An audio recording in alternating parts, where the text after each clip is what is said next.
அந்த ராமன் உங்களை காக்கட்டும். ஓடி ஓடி சம்பாதித்தாலும் பணம் நம்முடன் வராது. எனவே தர்மத்தை செய். குழந்தையை போல் கபடம் இல்லாமல் வாழ்ந்துவிடு.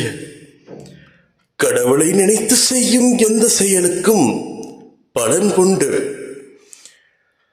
முன்னோர் காரியங்களில் அக்கறையும் தெய்வ செயல்களும் பக்தியும் வேண்டும்.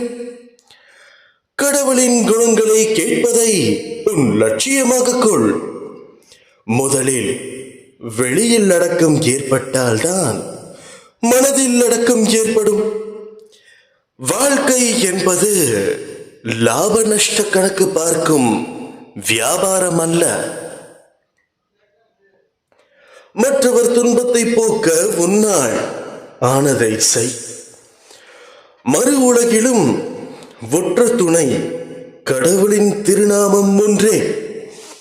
ஒழுக்கமும் மனக்கட்டுப்பாடும் மன அழுக்கை போக்கும்.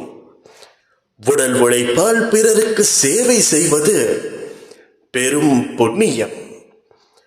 பசியை தீர்க்கத்தான் உணவே தவிர ருசியை தீர்ப்பதற்கு அல்ல. எடுத்துச் சொல்வதை விட எடுத்துக்காட்டாக இரு. மனம் எதை இடைவிடாமல் நினைக்கிறதோ அதுவாகவே மாறும். எந்த விஷயத்திலும் அலட்சிய புத்தியுடன் செயல்படவே படாது. எல்லாவற்றில் இருந்தும் இனி காப்பாற்றப்படுவார். இப்படிக்கு உன் சாயப்பா.